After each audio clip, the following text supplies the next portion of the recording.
देखी 15,670 के वो लेवल्स, और इस समय 16,500 के ऊपर अभी भी कामकाज। लेकिन इस समय की हाईलाइट इंट्राडे चार्ट स्क्रीन पर आएंगे।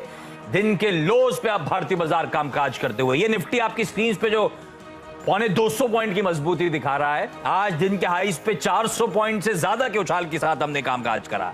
750 के हाईज और 525, वो जरा ऑफ डेज हाईज वाला डेटा स्क्रीन पे लेकर डायरेक्टर साहब इसके पीछे, तो निफ्टी अब वो एक्सपायरी जैसे इससे करीब आ रही है। पिछले अच्छे खासे गेंस के बाद अब हम थोड़ा सा अपने हाईज को गिव अवे करते हुए इस समय निफ्टी बैंक लाइकवाइज अब महज 570 अंकों की मजबूती के साथ ट्रेड कर रहा है। मजबूती अच्छी है, 1.5% से ज्यादा निफ्टी बैंक मजबूत है, लेकिन निफ्टी देखिए 250 पॉइंट निफ्टी हाई से करेक्ट होता हुआ निफ्टी बैंक ने आज ऊपरी स्तर दिखाए थे 1550 पॉइंट का अपटेक, एग्जैक्टली 1000 पॉइंट वहां से हम गिर के इस समय कामकाज करते हुए। तो हैं तो गेन्स, लेकिन इस समय हाईलाइट है वो ऑफ हाइज। वीरू आपको शो की प्रोग्रामिंग बताएंगे, उससे पहले आपको रीजन समझा देता हूं। कल अक्रॉस द ग्लोब बहुत तेजी, और इस समय की हाईलाइट है यूएस मार्केट्स जो फ्यूचर्स हैं, कल के अच्छे अपमूव्स के बाद अब सब दबाव में 1/3 से आधे % के दबाव के साथ यूएस में कामकाज हो रहा है। यूरोप जो इस समय ट्रेड अंडरवे है, कल के मैसिव अपमूव्स के बाद वो पॉकेट्स 1 से 1.5%, जर्मनी और फ्रांस खासतौर पे दोनों कमजोरी के साथ इस समय कामकाज करते हुए नजर आएंगे। और कच्चा तेल जिसने जो हमारे लिए बड़ा क्यू था, क्योंकि हमने वो यूक्रेन क्राइसिस उस काफी हद तक कल के अपमूव में डाइजेस्ट कर लिया था, हमारे लिए बड़ा क्लू था क्रूड का जो 112 पे लेवल्स पे था आज सुबह। अब वो क्रूड ब्रेंट इंच अप करके $117 की तरफ बढ़ रहा है, $5 का अपटेक वापस आता हुआ। तो तस्वीर सुबह से अब तक बदली है, ये ध्यान रखना है आपको ग्लोबल क्यूज। लेकिन वीडियो से समझिए बाकी के अपडेट्स और फिर बढ़िया लाइनअप। जय आशीष, देखिए लाइनअप की तो आप क्या बताएं कि अगर आप देखें आज का सेशन बड़ा क्रिटिकल है। आज आपको लेवल्स मार्क करने हैं, स्टॉक्स आइडेंटिफाई करने हैं, और लेवल्स अगर आप देखें नोट करके रखने हैं कल नए वीकली कॉन्ट्रैक्ट के लिए। हमारे साथ जो पैनल जुड़ेगा उसमें याद रखिएगा मौजूद होंगे फंडामेंटल विशेषज्ञ हमारे साथ इस कार्यक्रम में जुड़ेंगे। लेकिन निफ्टी लेके आइए आपकी स्क्रीन पर।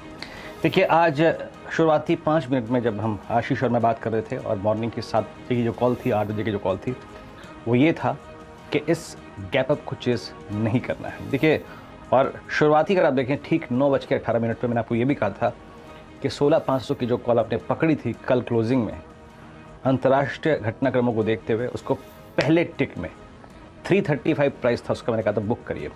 देखिए ये गैप अप सस्टेन नहीं होता। एक अमूमन एक्सपायरी डे पे एक बहुत सब्सटेंशियल गैप अप 2 अपॉर्चुनिटी दे रहा था ट्रेडर्स को कि वो इस हफ्ते की भी यानी आज की भी और अगले हफ्ते की भी यानी 17 मार्च की भी कॉल बेचें और एक अच्छा प्रीमियम कलेक्ट करें, शॉर्ट करें और नीचे कवर करें। तो उनको एक मौका मिल रहा है। तो याद रखिएगा अभी हमें शॉर्ट भी नहीं करना है, क्योंकि अगर आप देखें हमें स्थिति को समझना है, क्योंकि ये रिट्रेसमेंट पॉसिबल है आशीष कहाँ तक, जहां हम निफ्टी को कल छोड़ के गए थे, या फिर जो कल का इंट्राडे हाई है। याद रखिएगा 16,410 और 16,350 मैं जाके अगर निफ्टी पे दिमाग लगाना होगा लॉन्ग या शॉर्ट करने के लिए तो लगाऊंगा उस जोन पे 410 और 350 के बीच में। और ठीक उसी याद रखिएगा आज निफ्टी ने इंट्राडे में अपना 200 डेमा रिगेन किया, जो कि प्लेस था 16,705 पे, अपना एग्जैक्टली इसी एवरेज के आसपास 20 डेमा प्लेस था, उसको छुआ, क्रॉस किया, लेकिन सस्टेन नहीं कर पाया, रिवर्सल हो गया। तो अब शांत बैठने का टाइम है, एक 3 दिन अच्छा प्रॉफिट कलेक्ट करने के बाद निफ्टी पे। आशीष, जहाँ तक निफ्टी बैंक का सवाल है, सुबह यहाँ भी अप्रोच थी, इतना सब्सटेंशियल गैप अप सस्टेन नहीं हो पाएगा। कल के लॉन्ग अगर हैं तो याद रखिएगा 34,940, 840 एक वो रीजनेबल सेंसिबल अगर आप देखें टारगेट्स थे वो हो गए पूरे। और बैंक निफ्टी डे लो पर, बैंक निफ्टी पे दोबारा अगर दिमाग लगाना होगा हमको तो हम कौन सी जोन में लगाएंगे, वो है 34,000। वहीं पे गैप था और वहीं पे अगर आप देखें तो उस 4 मार्च की कैंडल का लो है। तो Ashish, for the timing leave indices. एक अच्छा पैसा कमाने के बाद सुबह की अप्रोच बहुत शानदार रही, काम आई। अब बाद में दिमाग लगाएंगे इंडेक्स पे।